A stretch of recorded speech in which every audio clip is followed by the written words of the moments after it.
Have you ever felt lost, invisible, or just completely out of options?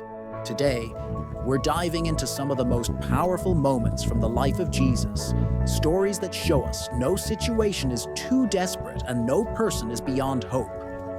Imagine a woman who had been suffering for 12 long years. She had spent everything she had on doctors, but nothing worked. She was weak, isolated, and desperate. Hearing that Jesus was nearby, she thought, if I can just touch the edge of his cloak, I will be healed.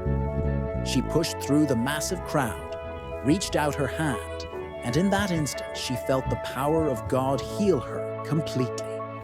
Jesus stopped and asked, "Who touched me?" The woman, trembling, came forward and told him her story.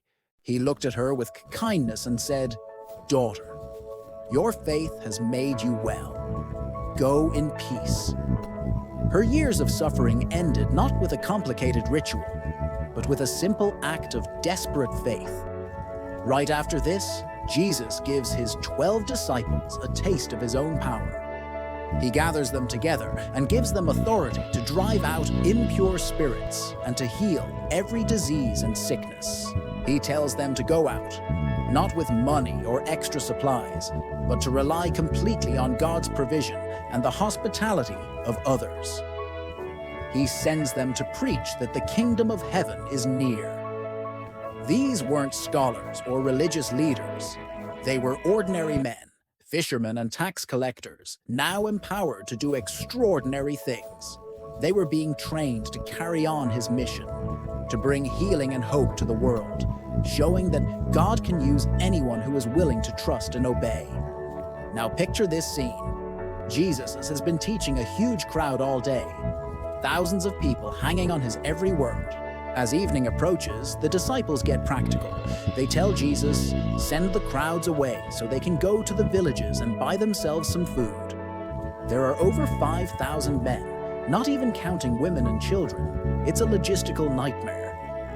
But Jesus turns to them and says something that must have sounded crazy. You give them something to eat. All they have are 5 small barley loaves and 2 small fish. Basically, a kid's lunch. It's nowhere near enough. But Jesus takes that small offering, gives thanks to God, and tells the disciples to have everyone sit down in groups. Then the miracle begins. He breaks the bread and fish, and the disciples start handing it out.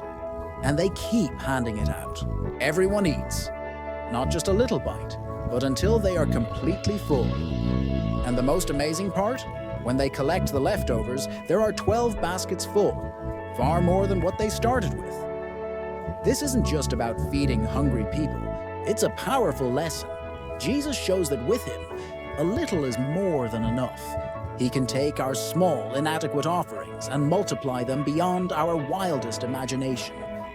After this incredible miracle, Jesus sends his disciples ahead in a boat across the Sea of Galilee while he goes up on a mountainside to pray. As night falls, a furious storm kicks up. The disciples are terrified, straining against the wind and waves, making no progress.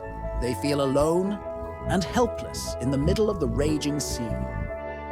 Then, in the darkest part of the night, they see something impossible.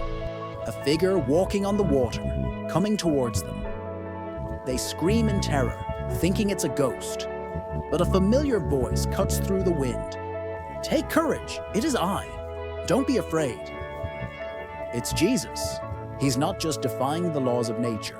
He's showing them that he has authority over the chaos and fear that threatens to overwhelm them. He steps into the boat. The wind dies down, and they are completely amazed.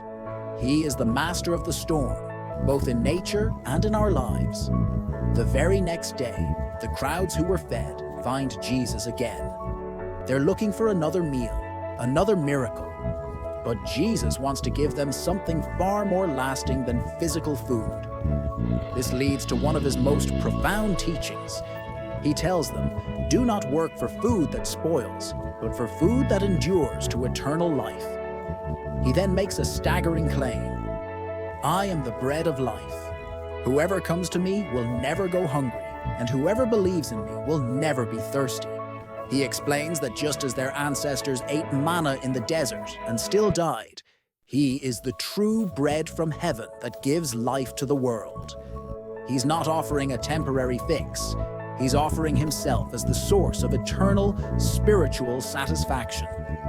This was a difficult teaching for many to accept, but it's the heart of his message. True life is found only in him. From a woman's desperate touch to a meal for thousands, from a stormy sea to a declaration of eternal life, these stories reveal a God who is personal, powerful, and profoundly loving. He meets us in our desperation and offers us more than we could ever ask or imagine. And subscribe for more content that explores the depths of faith and hope. We'll see you in the next video.